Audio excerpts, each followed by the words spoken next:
मेरा घर रेंट पे है। मैं जॉब करता हूँ। मेरी सुबह 8 बजे से 6 बजे तक मेरी जॉब होती है। 6:30 पौने 7 मैं घर आता हूँ। उसके बाद फिर मैं राइड करता था। राइड से मेरी वापसी होती थी 2:30 बजे 3 बजे, इस तरह से मतलब पूरी रात सड़कों पे ही रहना है।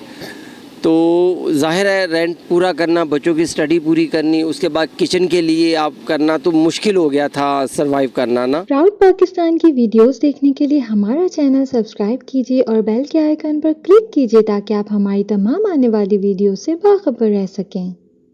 अस्सलाम वालेकुम नाज़रीन, मैं हूं आपका मेज़बान हाशिर मुगल और आप देख रहे हैं प्राउड पाकिस्तान। नाज़रीन, आप मेरे साथ जो एक अंकल देख रहे हैं और आंटी देख रहे हैं, ये वो शख्सियत हैं जो सोशल मीडिया पे इंतहाई जो है वो वायरल हो चुके हैं। वो सिर्फ़ और सिर्फ इस वजह से कि जो इनके गोलगप्पों का आप स्टॉल चेक कर रहे हैं मेरे पीछे, बिल्कुल मेरे पीछे जो है कि आप गाड़ी देख रहे हैं कल्टस, उसके अंदर इन्होंने स्टॉल लगाया। जानते हैं इनकी सारी स्टोरी के बारे में कि इनकी जो ये शोहरत इनको जो मिली है, ये शोहरत और इससे पहले जो ये काम इन्होंने स्टार्ट किया, क्या सोच के किया है, सारी चीज़ों के बारे में इनसे डिस्कस करते हैं। अस्सलाम वालेकुम। जी वालेकुम सलाम। कैसे हैं आप?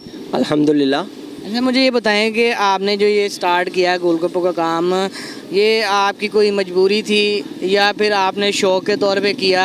ये आपके माइंड में कैसे आइडिया आया, मतलब क्या सोच के आपने ये जो है इस चीज़ को पिक किया कि मैं गाड़ी में गोलगप्पे वगैरह लगा के जो है वो इस तरह सेल करूं?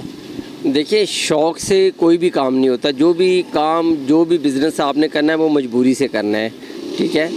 मेरा घर रेंट पे है। मैं जॉब करता हूँ। मेरी सुबह 8 बजे से 6 बजे तक मेरी जॉब होती है। 6:30 पौने 7 मैं घर आता हूँ। उसके बाद फिर मैं राइड करता था। राइड से मेरी वापसी होती थी 2:30 बजे 3 बजे, इस तरह से मतलब पूरी रात सड़कों पे ही रहना है। तो ज़ाहिर है रेंट पूरा करना, बच्चों की स्टडी पूरी करनी, उसके बाद किचन के लिए आप करना तो मुश्किल हो गया था सरवाइव करना ना। रही सही कसर आके कोरोना ने कर दी। कोरोना ने हम पे नहीं, ऑलमोस्ट पूरी दुनिया के ऊपर उसने अपना असर जमाया। हर तबका उसके साथ पिसा, बिजनेसमैन भी, मिडिल क्लास लोग भी, जो मतलब बहुत सारे ऐसे लोग थे जो बिल्कुल पिस के रह गए थे। तो बस इसी चीज़ को मद्देनज़र रखते हुए, राइड भी नहीं आती थी तो बस लगे हुए थे कि नहीं यार, किचन तो नहीं रुकना चाहिए, किचन चलना चाहिए, रेंट चलना चाहिए। आप खाएं या ना खाएं, रेंट आपने देना ही देना है। तो बस इसी के साथ ही मेरे बच्चों ने अपनी माँ के साथ बैठ के प्लान किया कि कोई ऐसा काम करें कि जिससे बाबा की राइड छूट जाए, बाबा कम से कम गाड़ी ड्राइव करें। क्योंकि मेरा 3-4 साल 5 साल पहले एक्सीडेंट हुआ था, मेरी 3-4 जगह से टांग ब्रेक हुई, तो उस वजह से मुझे रात डले हुए थे, तो मैं गाड़ी इस तरह नहीं चला पाता था, पेन बहुत ज़्यादा होती थी।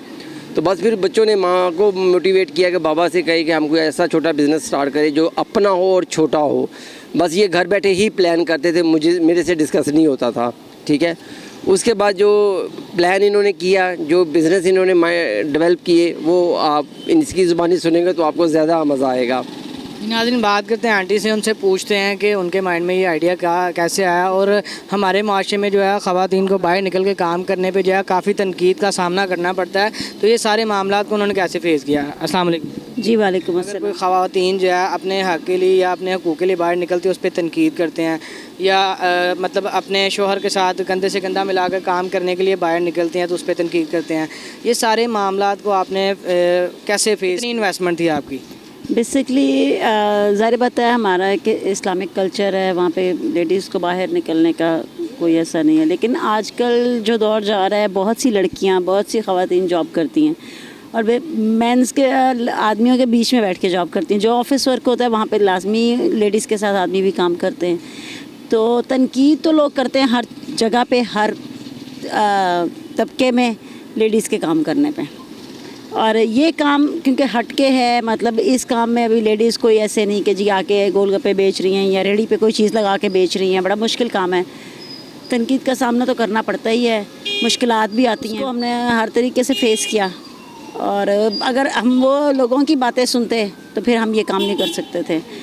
और रही बात इन्वेस्टमेंट की, तो इन्वेस्टमेंट इस पे तो छोटी सी इन्वेस्टमेंट है, लेकिन हमने अपने घर से भी काम स्टार्ट किया हुआ है जिसमें और जूसेस, शेक्स और वो सैंडविचेस वगैरह हैं, तो वो हम ऑनलाइन डिलीवर करते हैं। इंस्टा पेज से भी ऑर्डर आते हैं, फ़ोन पर भी ऑर्डर आते हैं, हमारा नंबर है, तो उससे हमने इस पे तो कोई गोलगप्पे, सिर्फ गोलगप्पे अगर लगाएं तो उस पे तो कोई इतनी ज़्यादा इन्वेस्टमेंट नहीं, छोटे, यही वजह थी कि हमने ये काम स्टार्ट किया, क्योंकि अगर हम कोई बड़ा काम स्टार्ट करते तो हमारे पास इन्वेस्टमेंट है ही नहीं। मिनिमम कितनी इन्वेस्टमेंट से आपने स्टार्ट किया था? ये तकरीबन विदिन 10,000। 10,000 में आपने ये सारा सिस्टम जो है वो स्टार्ट किया है। फर्स्ट टाइम जब आप यहाँ पे आके खड़े हुए थे तो थोड़ी सी हेजिटेशन तो आपको हुई होगी? ज़ाहिर बात है, मैं एक प्रॉपर हाउसवाइफ थी, मुश्किल था घर से बाहर निकलना, लेकिन जब फ़र्स्ट टाइम मैं यहाँ पे मार्केट में आए थे, हमने टेस्ट फ्री में करवाए थे, वो इस इन्वेस्टमेंट के अलावा अलग हैं कि हमने यहाँ पे सबको फ्री टेस्ट करवाए थे।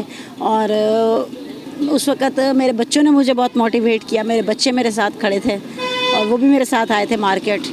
अब तो सब अपनी स्टडीज़ में मसरूफ़ हैं, तो उनके ही ज़ोर पर, उनके ही मोटिवेट करने पर मैं यहाँ खड़ी हूँ आज।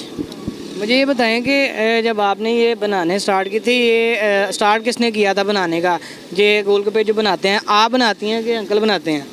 नहीं, गोलगप्पे दरअसल इनके भाई को आते थे, वो पहले कसूर में काम करते थे, मतलब 40 ईयर्स से काम कर रहे थे, अब छोड़ दिया हुआ उन्होंने ये काम।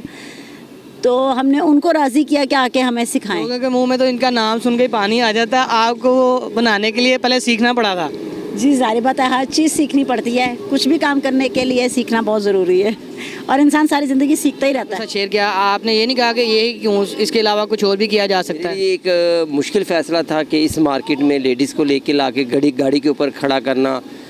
आज मैं अल्लाह का शुक्रगुज़ार हूँ, आप लोगों का शुक्रगुज़ार हूँ, इन लोगों का शुक्रगुज़ार हूँ। जब मैं फर्स्ट डे आया था, हमें लगा कि शायद मैंने गलत फ़ैसला कर लिया, मगर क्योंकि लोगों की नज़रें तो आपको जज करते हैं ना कि एक फ़ैमिली को लोग कैसे देखते हैं। तो उन लोगों को मैंने झूठा साबित किया कि आज वही लोग मेरी फ़ैमिली को इज़्ज़त की निगाह से देखते हैं। तो मैं यही कहूँगा कि कुछ ना करने से कुछ बेहतर है करना, और अगर आप रिज़्क़ हलाल के लिए कोशिश कर रहे हैं तो इसमें तो अल्लाह ताला भी आपका साथ देता है। रिज़्क़ जो है उसका वादा अल्लाह पाक ने किया, हर इंसान को रिज़्क़ अल्लाह पाक ने देना है। वो चाहे जो है वो ज़मीन की 7वीं तह से क्यों ना निकाल के अल्लाह पाक अपने बंदे को दे, रिज़्क़ का वादा अल्लाह पाक ने दिया है। इसी तरह की मोटिवेशनल स्टोरीज़ आपके लिए लाते रहेंगे। मिलते हैं अगली वीडियो में, तब तक के लिए मेरा और आपका अल्लाह निगहबान।